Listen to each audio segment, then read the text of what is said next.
L'Égypte antique, ses grandes pyramides, ses magnifiques œuvres d'art, ses pharaons tout-puissants et ses empires prospères.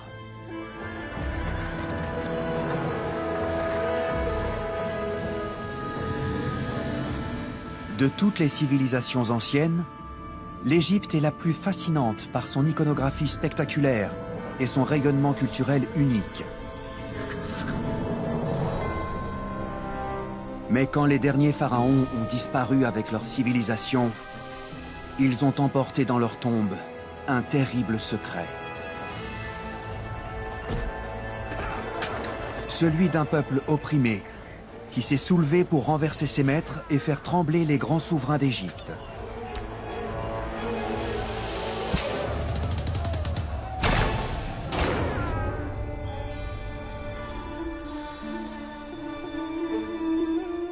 Ces conquérants étaient les Koushites, des maçons, des marchands d'or et des guerriers issus du Soudan actuel. La conquête de l'Égypte par les Koushites est un peu comme l'histoire de David et Goliath. Et pourtant, leur destin hors norme a été effacé des livres d'histoire. Ces Africains à la peau noire ont été dénigrés par les anciens Égyptiens et relégués au rang de sauvages par les archéologues de l'ère coloniale.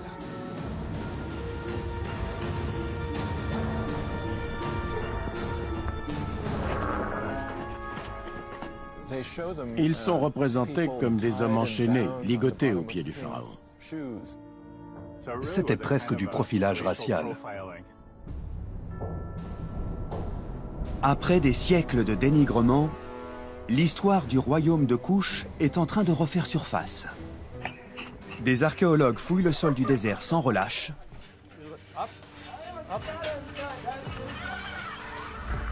Et escaladent des montagnes. Ça donne quoi? C'est intact? Ça fait un peu peur. Ne tirez pas sur la corde. Pour exhumer les secrets des mystérieux pharaons noirs qui ont mis l'Égypte à genoux.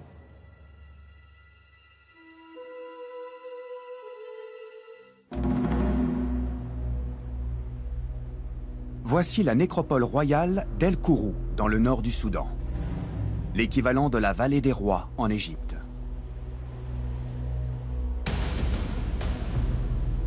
De nombreux souverains koushites sont enterrés ici. C'est l'un des rares sites qui renferment des informations sur leur existence et leur conquête de l'Égypte antique. Et c'est précisément ce qui intéresse l'archéologue Jeff Emberling. Sous la pyramide Q1, son équipe déplace 50 tonnes de terre pour exhumer une sépulture.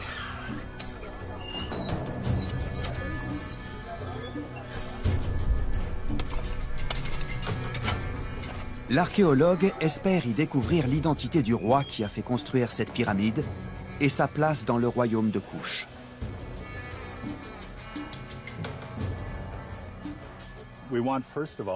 On souhaite avant tout connaître le nom du roi.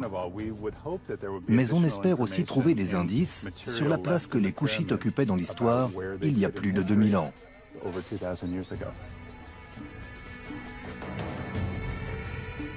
Les Koushites ont laissé très peu de traces écrites, et la plupart de leurs tombeaux et de leurs temples ont été détruits. La pyramide Q1 ne fait pas exception à la règle. Avant que les intempéries et les pilleurs ne la détruisent, elle mesurait près de 4 fois sa taille actuelle.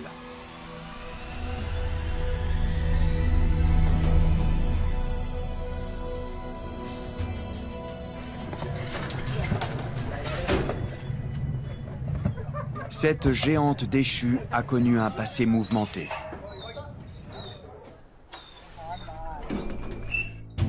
Au début du XXe siècle, un archéologue américain nommé George Reisner exhume de nombreux monuments koushites et découvre les tombeaux des grands souverains du royaume. George Reisner a été un véritable pionnier dans son travail sur Kouch. Il a commencé ses fouilles en 1908 et les a poursuivies jusque dans les années 30, dans des conditions très difficiles. Il a réussi à établir une chronologie non seulement des grandes périodes historiques, mais aussi de tous les rois de Kouch. Il les a classés dans un ordre qu'on utilise encore aujourd'hui. À El Kourou, George Reisner descend sous chaque pyramide, sauf sous la Q1. La peur l'arrête. Le plafond s'est effondré, emprisonnant ses secrets sous les décombres.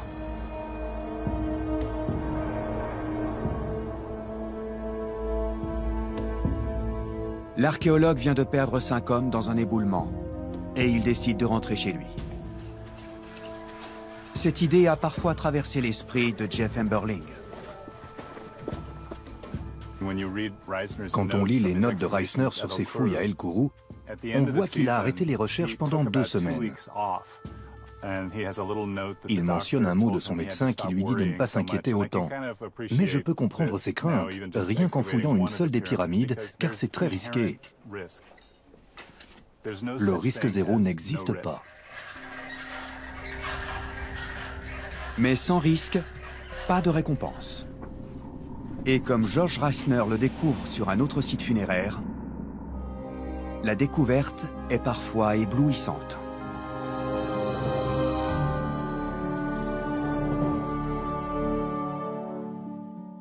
L'archéologue exhume des bijoux en or et des trésors parfaitement intacts.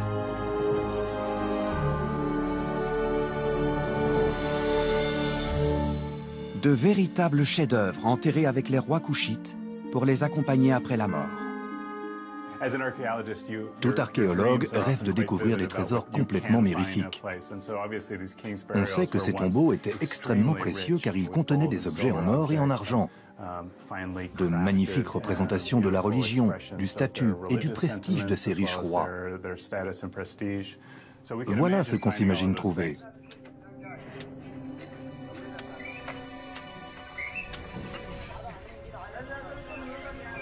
La première grande découverte de Jeff Emberling n'est pas un bijou en or, mais un escalier gigantesque, assez grand pour accueillir la procession funéraire d'un roi, avec un détail plus modeste qui attire son attention. Cet escalier est absolument monumental. Ils ont creusé dans la roche sur plus de 7 mètres. Et vous voyez tout en bas l'ouverture d'origine et juste au-dessus, un trou irrégulier à peu près de la même hauteur. Ce trou a été creusé par des pilleurs. Des pilleurs qui connaissaient forcément les lieux. Peu de personnes savaient qu'en creusant, elles trouveraient un accès à cette hauteur. Il est à plus de 4,50 m de la surface du sol. La chambre interne de cette pyramide est inhabituellement haute. Seuls les hommes qui l'ont construite pouvaient savoir qu'en creusant au-dessus de la porte, ils tomberaient directement sur la chambre. Mais jusqu'où sont allés les pilleurs? Et qu'ont-ils emporté? Jeff Emberling ne tarde pas à le découvrir. Il a déjà creusé au-delà de l'éboulement qui avait découragé George Reisner.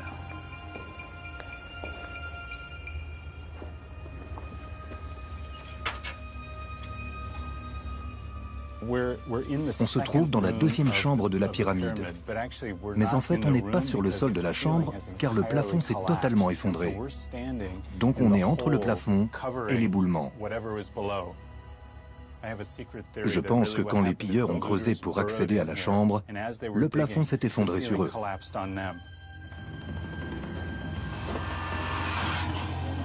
Jeff Emberling doit prendre des précautions pour éviter la même catastrophe.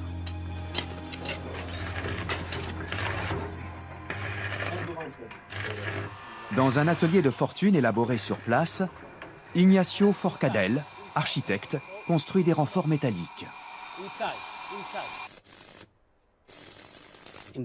Dans la 2e chambre la plus profonde, on a des problèmes avec le plafond. Des pierres tombent et il s'est déjà effondré plusieurs fois par le passé. Il y a d'ailleurs eu un petit effondrement récemment.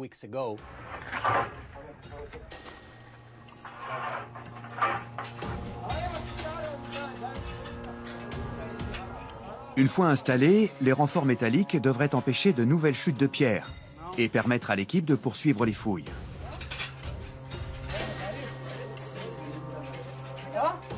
Ces archéologues ont une chance de réussir là où George Reisner a échoué. Ils pourraient ainsi réparer une grave méprise commise par leurs prédécesseurs.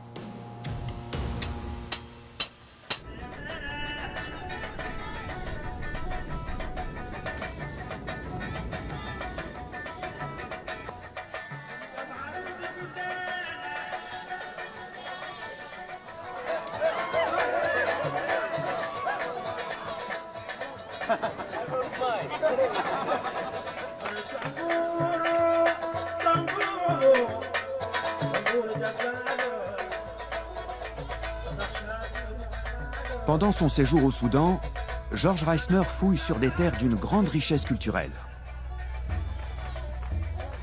Il exhume l'histoire africaine à une époque où son jugement scientifique est influencé par les convictions coloniales sur la supériorité de la race blanche.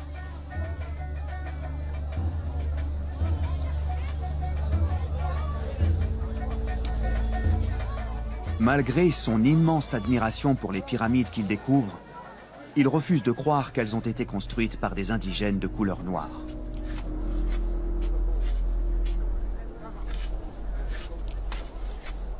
Ses préjugés semblent même l'aveugler totalement.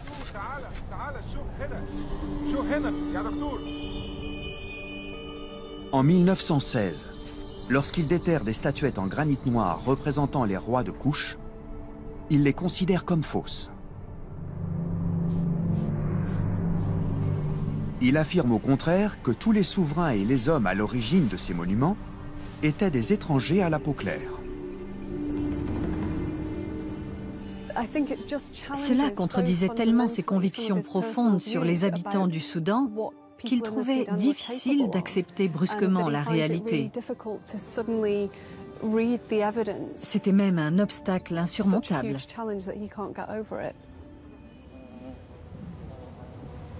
Ce que l'archéologue écrit au sujet de Kouch en dit long sur ses opinions personnelles. Cette race semble être le fruit de la pauvreté et de l'isolement de ce royaume. Un croisement entre négroïdes et égyptiens qui aurait vu le jour sur ces rives désertiques, trop éloignées et misérables pour accueillir une race supérieure. Mais George Reisner n'est pas le premier ni le dernier à déprécier la civilisation Kouch. Jusqu'à récemment, la majorité des archéologues pensaient que le royaume de Kouch, souvent appelé Nubie, n'était qu'un État dépendant de l'Empire égyptien. Une source d'or en temps de paix et d'esclaves en temps de guerre. Les Égyptiens ont été les premiers à entretenir cette rumeur à cause de leur relation instable avec les Kouchites. Une relation qui remonte à la naissance des deux nations.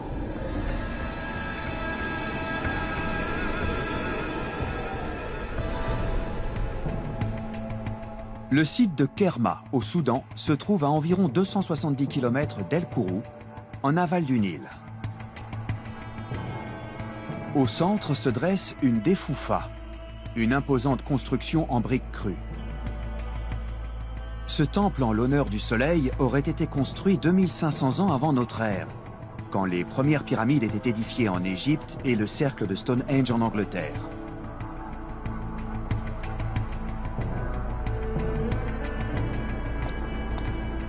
D'après l'archéologue Salah el-Din Mohamed Ahmed, ce serait l'un des plus anciens monuments d'Afrique.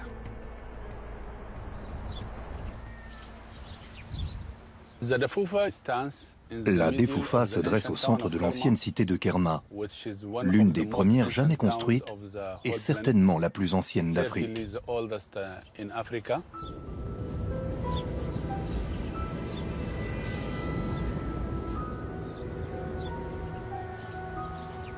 Cet édifice est aussi l'un des plus anciens exemples africains de briques fabriquées par l'homme.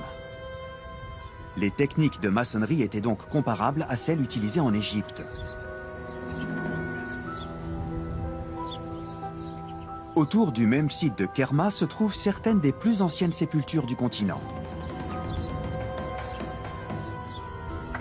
Ces découvertes archéologiques attestent d'une civilisation déjà très avancée, 2500 ans avant notre ère, à l'époque de l'avènement de l'ancien empire pharaonique en Égypte.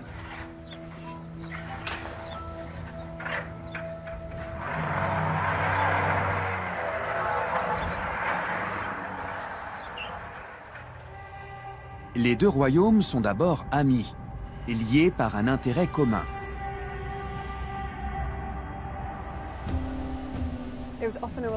C'était une relation fondée sur le commerce. Dans certains tombeaux égyptiens, des fresques représentent des Soudanais venus rendre hommage aux défunts, comme c'était souvent le cas en Égypte. Ils apportaient des peaux de léopard, des singes ou des pierres précieuses.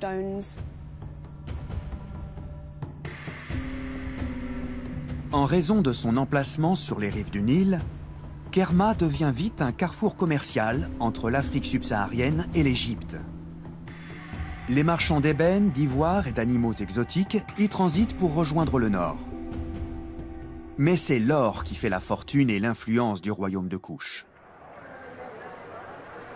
Il est extrait de la vallée du Nil et vendu à l'Égypte.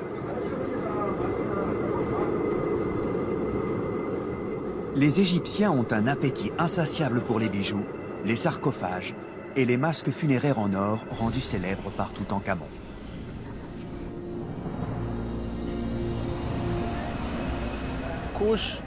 Traditionnellement, Kouch était connu par les Égyptiens comme le royaume de l'or. La majeure partie de leur or venait de Nubie, notamment de cette région, et aussi du désert oriental à l'est de Kerma.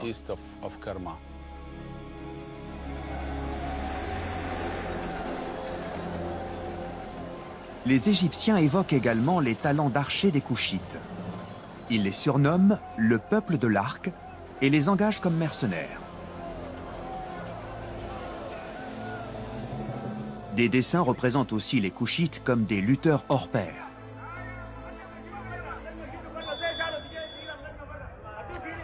Une tradition encore vivace aujourd'hui au Soudan.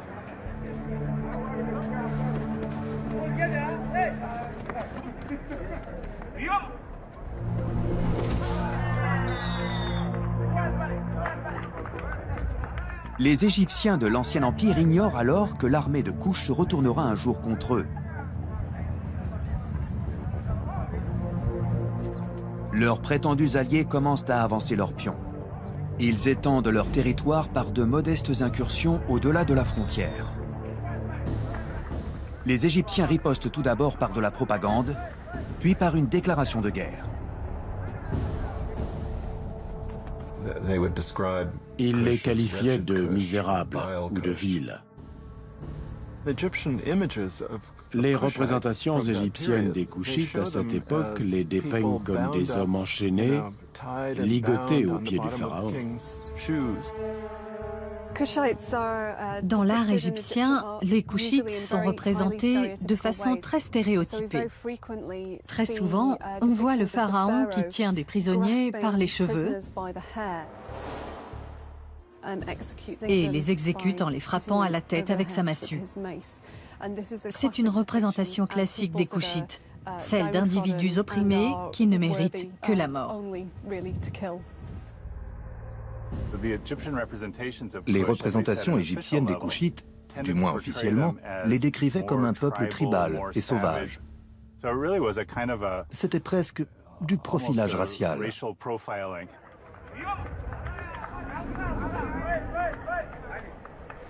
Ces stéréotypes permettent aux Égyptiens de justifier une invasion militaire.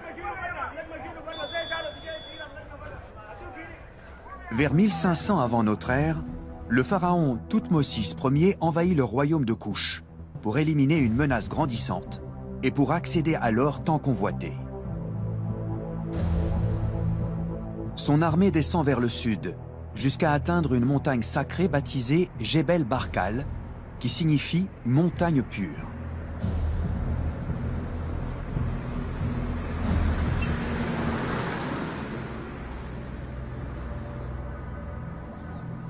Sur sa face sud-ouest, une aiguille de 75 mètres se dresse vers le ciel.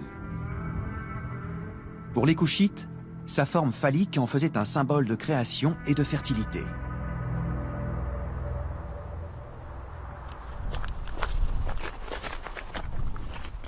Mais d'après l'archéologue Tim Kendall, les Égyptiens ont vu dans cette formation rocheuse une signification plus spirituelle.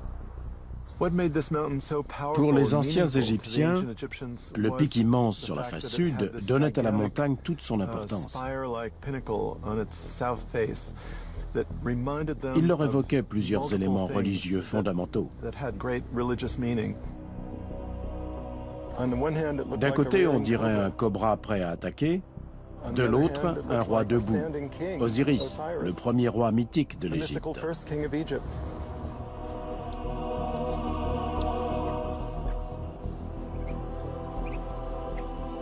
La clé de l'énigme est le cobra. Dans la mythologie égyptienne, ce serpent est étroitement lié à la royauté. Les déesses prennent la forme d'un cobra pour protéger le roi. C'est pour cela qu'il est représenté sur la couronne des pharaons, y compris sur celle de Toutankhamon.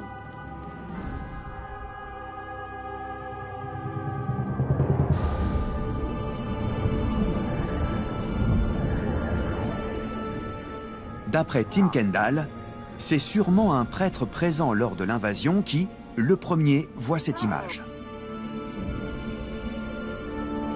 Telle une hallucination, la montagne prend vie sous ses yeux.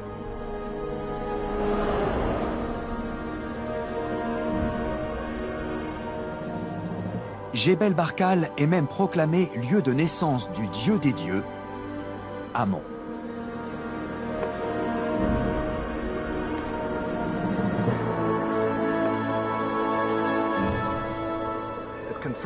Cela a conforté le roi d'Égypte dans l'idée qu'il était le souverain légitime de ce royaume.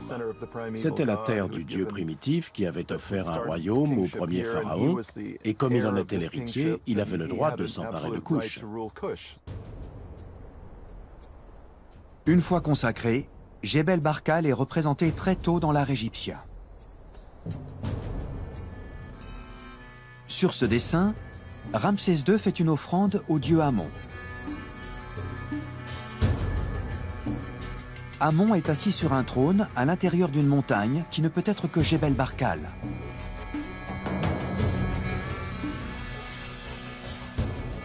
Le pic est représenté par un cobra géant coiffé de la couronne blanche de l'Égypte.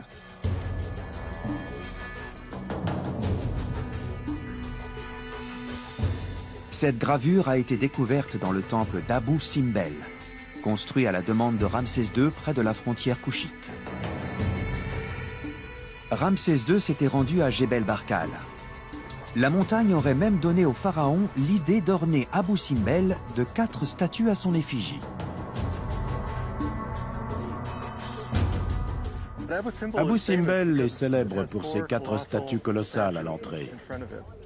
Je pense que lorsque Ramsès est venu ici, il a vu 4 statues sur la montagne. Les Égyptiens ont longtemps cru qu'il y avait bien 4 silhouettes sculptées dans la paroi. Mais en fait, ce sont des formations naturelles. Rien n'a été taillé.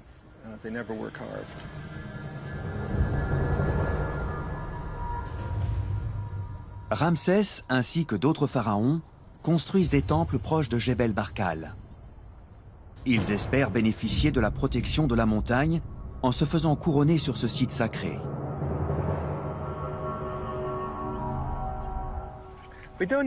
On ne sait pas exactement ce qui s'est passé dans ce temple, mais on pense que le pharaon est venu ici pour se faire couronner. Il est entré dans cette chambre accompagné du dieu Amon, sous forme de statue, bien sûr. Les 2 figures, celle du père et du fils, se sont unies avec le dieu Osiris. Dans la mythologie, Osiris était le premier roi d'Égypte. Il s'est avancé, il a gravi les marches et s'est assis sur le trône. Là, il a été couronné et a rejoint l'entrée du temple, où il a été salué par la foule comme le nouveau Dieu vivant.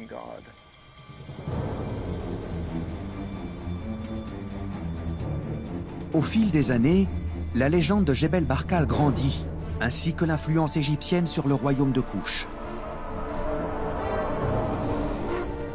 Les Couchites adoptent la religion de leurs voisins, vénèrent le dieu Amon et commencent même à construire des pyramides.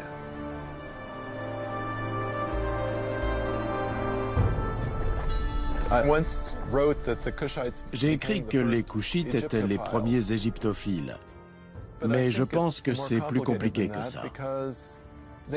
En fait, ils ont adopté une vision du monde établie depuis longtemps et qui leur correspondait parfaitement. Il faut voir cela sous l'angle de l'oppression impériale. Initialement, Kush a été conquis par l'Égypte.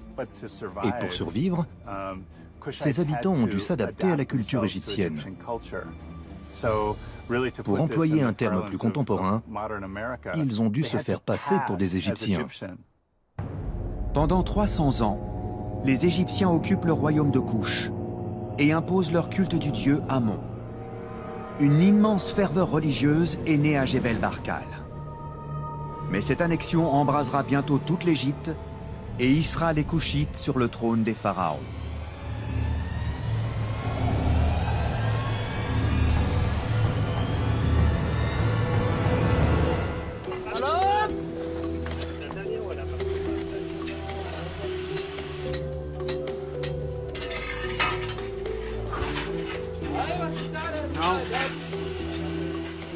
Dans le tombeau de la pyramide Q1 à El Kourou, Jeff Emberling et son équipe ont déjà creusé plus loin que George Reisner il y a un siècle. La mission est presque achevée et les finances sont au plus bas, quand soudain, ils sont récompensés par une découverte inattendue. On a fourni un effort titanesque pour creuser à l'endroit que Reisner avait découvert. Pendant tout ce temps, on n'a jamais cessé de se demander s'il y avait 2 ou 3 chambres funéraires. On vient de découvrir le passage vers la 3e chambre intérieure. C'est palpitant. On voit très bien le contour de cette entrée magnifiquement préservée qui ouvrait sur ce qui devait être la dernière chambre funéraire de cette pyramide. Une chambre qui renferme peut-être un trésor d'objets funéraires ou les ossements d'un roi. L'équipe scientifique a déjà découvert un indice important sur le souverain à l'origine de la pyramide. Il a choisi l'emplacement de son tombeau avec une attention toute particulière. Ce tombeau est adjacent à une autre chambre funéraire plus modeste, mais qui a peut-être accueilli le plus puissant des rois kushites. Sur cette stèle gisait le corps de Pianki, le roi à la peau noire qui a conquis l'Égypte.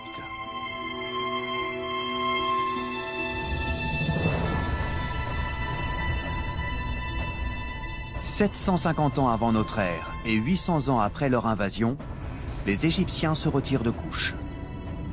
Le nouvel empire de Toutankhamon et de Ramsès II a sombré dans le chaos.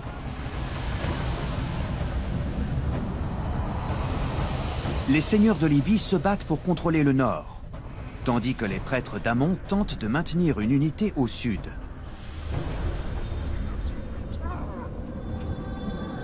Les prêtres craignent pour le culte de leur dieu souverain.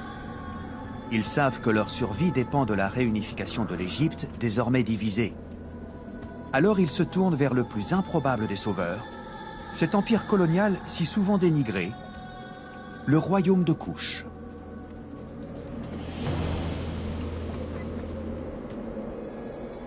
Le nouveau roi kushite, nommé Pianki, est un fanatique d'Amon. Il s'empresse de répondre à leur appel au secours. Il fait le serment de repousser les rois libyens, galvanisé par la conviction qu'Amon est de son côté.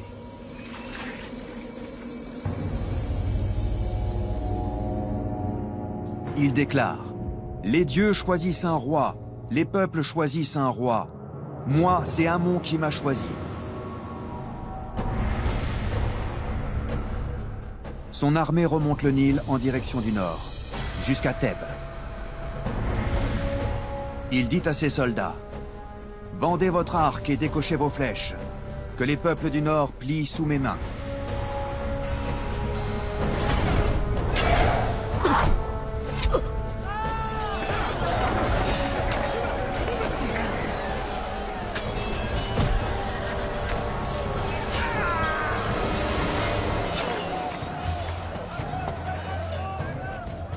Ses ennemis ne tardent pas à le supplier de les épargner. « Sois miséricordieux !» s'exclame un roi libyen.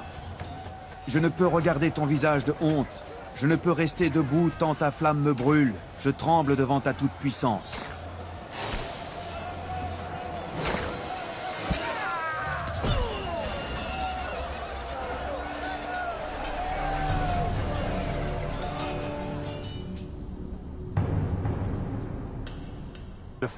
La conquête de l'Égypte par les Couchites est un peu comme l'histoire de David et Goliath.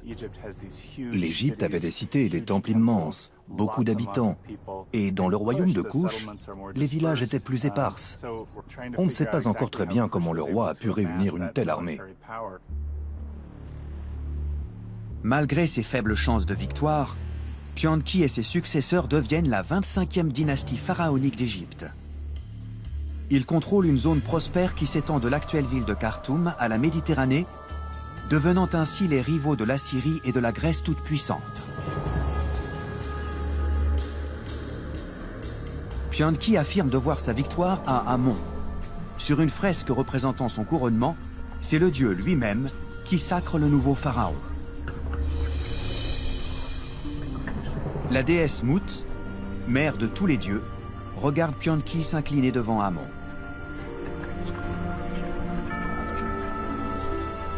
Il fait une offrande au dieu à la tête de bélier.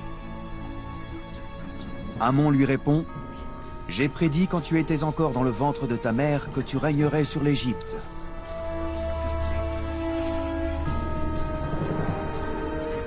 Il présente alors à Pianki la couronne rouge de la Basse-Égypte et la couronne blanche de la Haute-Égypte, unifiant ainsi ce royaume divisé.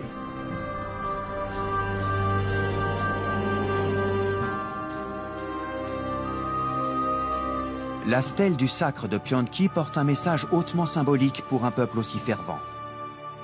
Une superbe leçon de propagande. Le pouvoir politique a toujours été lié aux croyances religieuses.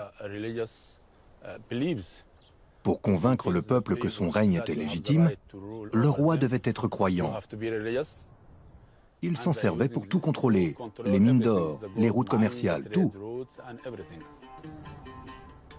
Le même phénomène se produit aujourd'hui. L'histoire n'est qu'une éternelle répétition.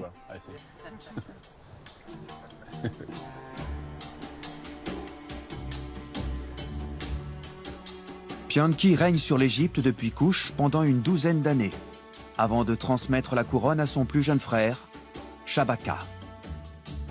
Le nouveau roi part vers le nord, à la conquête de la capitale Memphis, et sème l'instabilité politique dans le delta du Nil. Il entreprend une campagne de grands travaux, du jamais vu depuis l'avènement du nouveau royaume d'Égypte.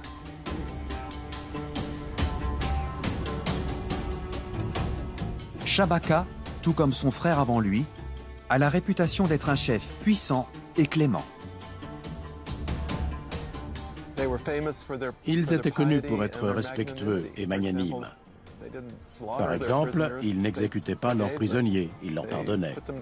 Ils leur faisaient creuser des canaux. Ce comportement n'était pas du tout caractéristique des anciens rois.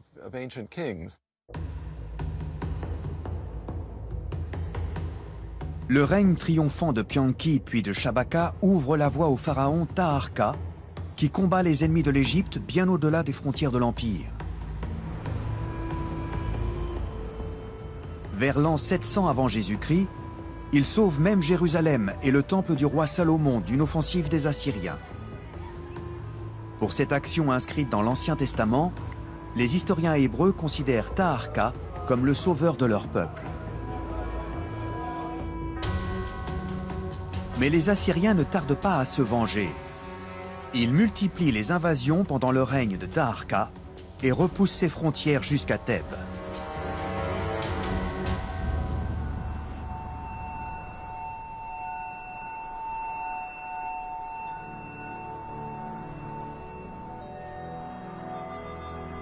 À sa mort, le pharaon n'est pas enterré à El-Kourou comme ses prédécesseurs.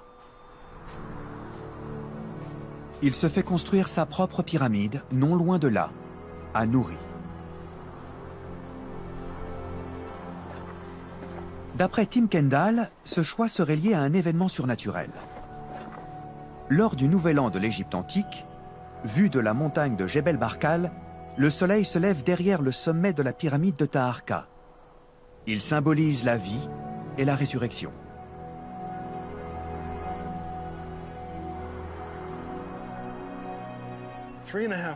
Trois mois et demi après le Nouvel An, quand on regarde le Jebel Barkal du sommet de la pyramide, le soleil se couche juste au-dessus de l'aiguille.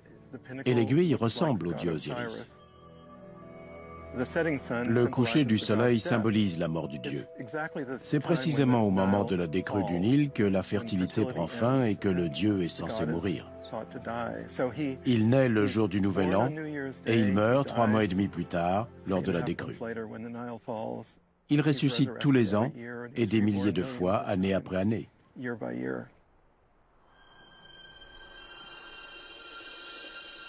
Taharqa aurait donc fait construire sa pyramide ici pour être lié à Jebel Barkal, et donc à Osiris pour l'éternité. Déjà, de son vivant, le pharaon était étroitement lié à la montagne sacrée. Il a fait graver une inscription immense au sommet du pic. En 1987, Tim Kendall est le premier à l'observer de près. Dans les années 30, des Britanniques qui observaient la paroi de la montagne avec des jumelles ont vu qu'il y avait des bribes d'inscriptions humaines au sommet, mais elles étaient totalement inaccessibles. Je n'étais pas un grimpeur, mais je voulais à tout prix découvrir ce que c'était. Alors je me suis improvisé alpiniste pour résoudre cette énigme. Je ne sais pas si je recommencerai.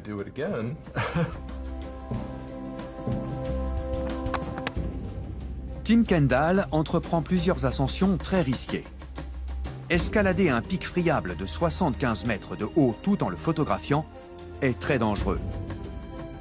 Pour finaliser son rapport, il a besoin de photos de meilleure qualité. Quand on a effectué cet exercice en 1987, on a obtenu des résultats qui paraissent aujourd'hui rudimentaires. J'ai pris contact avec 2 alpinistes et je leur ai demandé de terminer cette mission. C'est par là qu'on est monté en 1987. Hazel Findlay et Madeleine Cope se sont mesurés à des sommets sur plusieurs continents, mais jamais au Soudan. Le sol est très glissant, alors tenez-vous bien. On peut s'équiper? Oui. Quand on est monté en 1987 et 1989, on n'avait que des diapos. C'était avant l'ère numérique. Nos moyens techniques sont bien meilleurs aujourd'hui. C'est formidable de pouvoir recommencer pour obtenir de bien meilleures photos. Hazel choisit la voie à prendre, tandis que Madeleine l'assure d'en bas. Il y a 60 mètres de roches friables entre Hazel et l'inscription laissée par le puissant pharaon de Kouch. Hazel voit déjà des traces de constructions anciennes. Des trous profonds creusés dans la paroi en grès dur.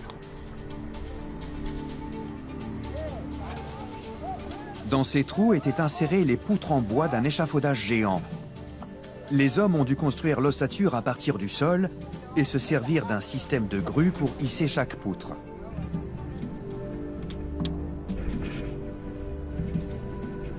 Tout comme Hazel, ils visaient le sommet. Elles abordent la phase difficile. C'est tout droit à partir d'ici. Elles n'ont pas beaucoup de prise. J'espère que ça va aller. Hazel arrive enfin au sommet.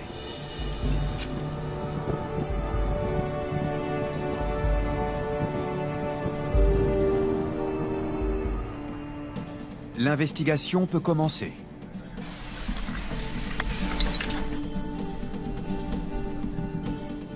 Elle redescend en rappel le long de la paroi pour chercher les inscriptions sculptées par les Kouchites il y a plus de 2600 ans.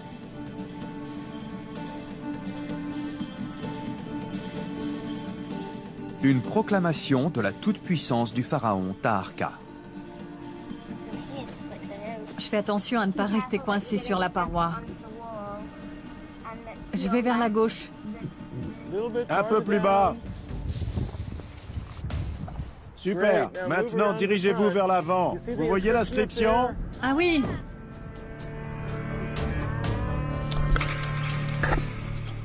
Ça ressemble à quoi? Elle s'effrite. On dirait que l'extrémité gauche s'est désagrégée.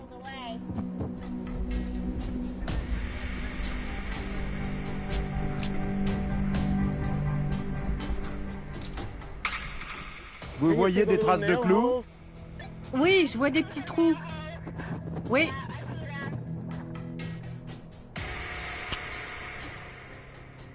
Tim Kendall pense que des feuilles d'or étaient clouées sur les inscriptions pour attirer le regard de celui qui passait au pied de la montagne.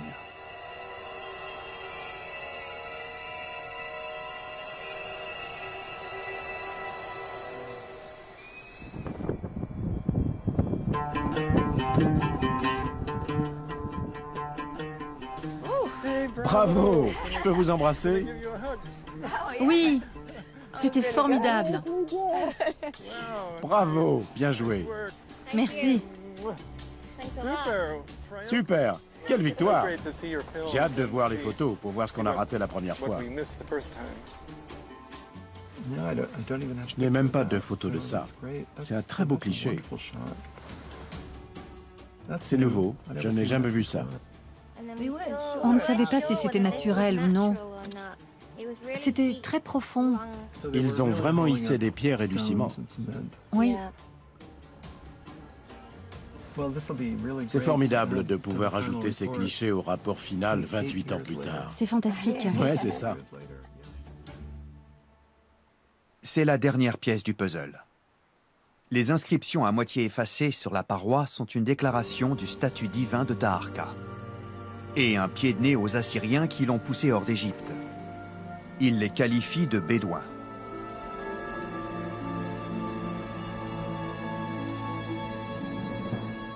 Moi, Taharqa, Dieu bienfaisant, roi de la haute et de la basse Égypte, Dieu éternel.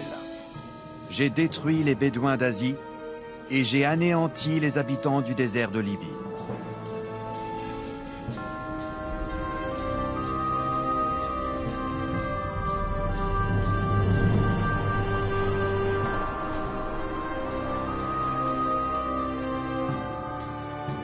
Taharqa a beau être un guerrier impitoyable, à la fin de sa vie, il ne contrôle plus qu'une petite partie de l'Égypte. Ses successeurs persistent à se déclarer malgré tout les pharaons des deux royaumes. En 593 avant Jésus-Christ, excédé par leur affirmation péremptoire, le pharaon égyptien Psamétique II envoie une armée à Couche. Il le fait aussi par vengeance personnelle.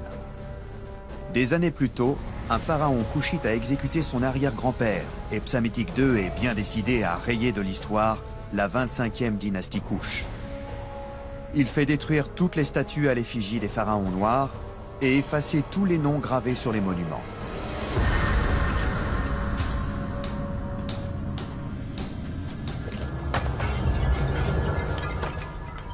Insulte suprême. Ces soldats détruisent même le cobra égyptien sacré sur la couronne des rois couchites.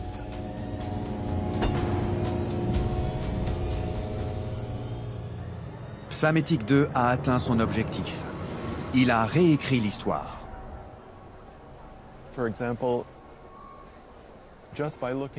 Sur la façade du musée du Caire, toutes les grandes dynasties d'Égypte sont gravées sur des plaques de marbre.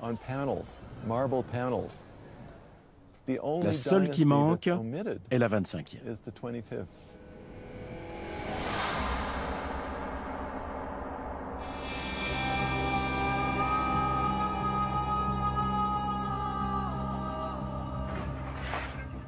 À El Kourou, la découverte de la troisième chambre funéraire a redonné le sourire à toute l'équipe. Mais le permis de fouille de Jeff Amberling vient d'expirer. Il doit partir dans 2 jours.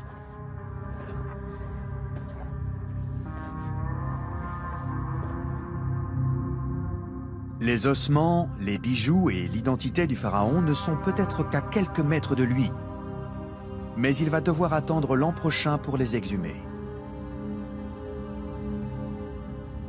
C'est à la fois palpitant et très décevant.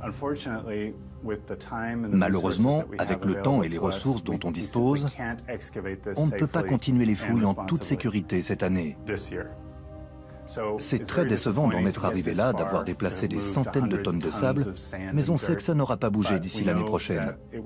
On reviendra et on espère faire de magnifiques découvertes.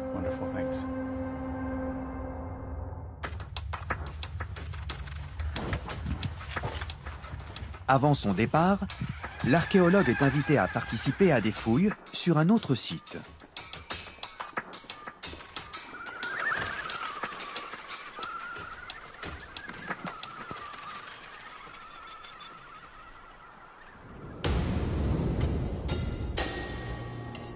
Voici le village de Zouma, le site d'une sépulture noble construite environ 1000 ans après la mort de Taharqa. L'Empire est alors en déclin. Une nation africaine rivale s'apprête à porter le coup de grâce aux Koushites. La chrétienté va bientôt métamorphoser la région.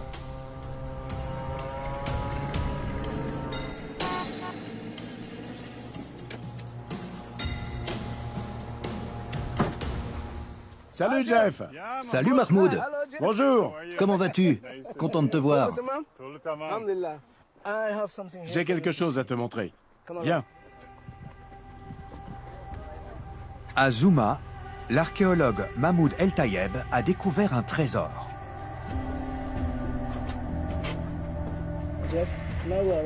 On approche de la chambre funéraire. Je vais te montrer.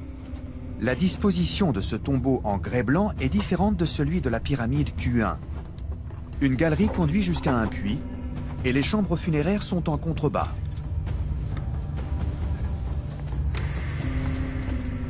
Jeff Emberling envoie l'un de ses robots en exploration.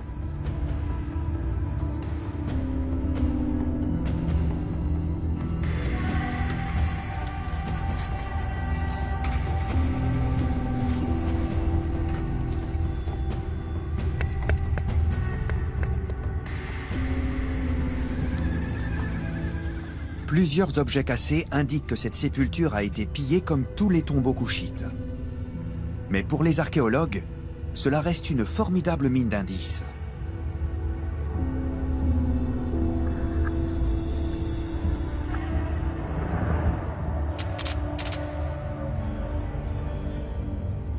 Incroyable. C'est fou. On voit une cruche avec un long cou dans le fond. Un autre type de cruche à bière. Allons voir vers la droite. Il y a un pot et un bol. Qu'est-ce qu'il y a dans le bol? Une pierre. Elle est tombée en plein dans le bol. Oui. Waouh. Autre détail étonnant, ce mur de briques qui semble avoir été construit hier.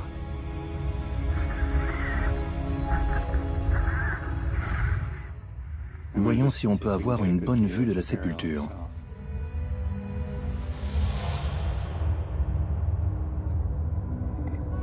Enfin, les archéologues distinguent les ossements du roi, ou tout du moins du noble qui repose dans ce tombeau. Ce n'est que le début d'une longue aventure. Il faudra plusieurs années de recherche pour déterminer sa place dans l'histoire du Soudan.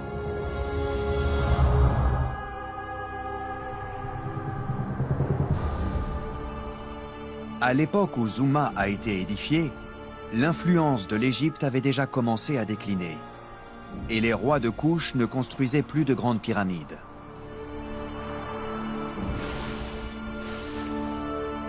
Leur apogée n'a duré qu'un siècle. Mais en un temps très court, ces Africains opprimés ont réussi à détrôner une dynastie toute puissante et à s'imposer parmi les grands souverains de l'Ancien Monde.